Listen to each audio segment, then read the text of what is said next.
Hello বন্ধুরা, আসসালামু আলাইকুম। তোমরা সবাই কেমন আছো? আশা করি ভালো আছো। আমিও ভালো আছি। আজকে আমি তালের পিঠা বানাবো।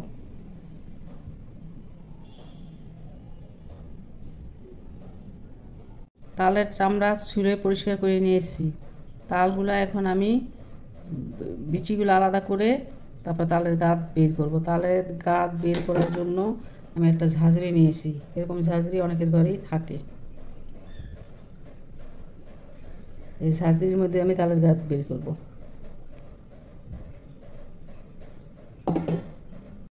এখন আমি তালের গাঁত বের করব এই ঝাঁঝরি দিয়ে।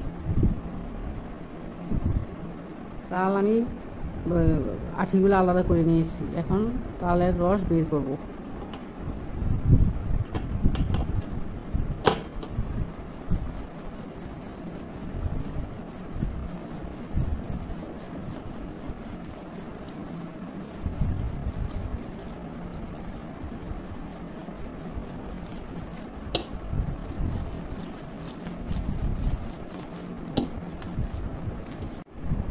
তালের গাছ বের করা হয়ে গেছে।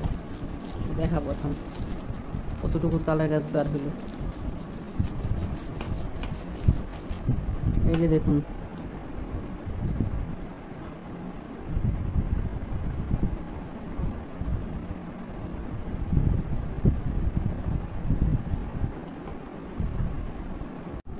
সব তালের গাছ বের করে নিয়েছি। এখন চালনি দিয়ে চেলে নিব।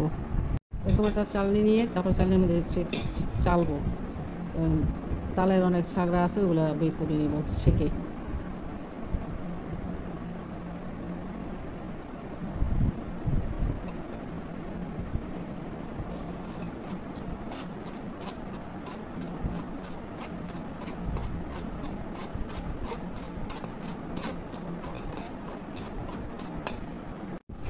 তালের গাছ চালা হয়ে গেল। এই যে ছাগড়াগুলো বের হয়েছে, এই যে এতগুলো ছাগড়া বাড়িয়েছে।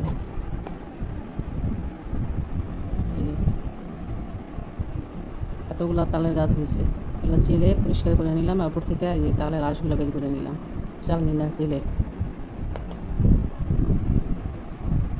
সুতি পাতলা ওড়না বা সুতি কোনো কাপড় থাকলে তার মধ্যে তালগুলা ঢেলে তারপরে পুটলি বাঁধে ঝুলিয়ে রাখতে হবে। ঝুলিয়ে রাখলে তালের মধ্যে থেকে যে একটা পানি করে, ওই পানিটা তিতা করে। ওই পানিটা বের হয়ে গেলে তালের পিঠা বানালে তিতা করে না। সেই তিতাটা বের করার পদ্ধতি আমি দেখাচ্ছি।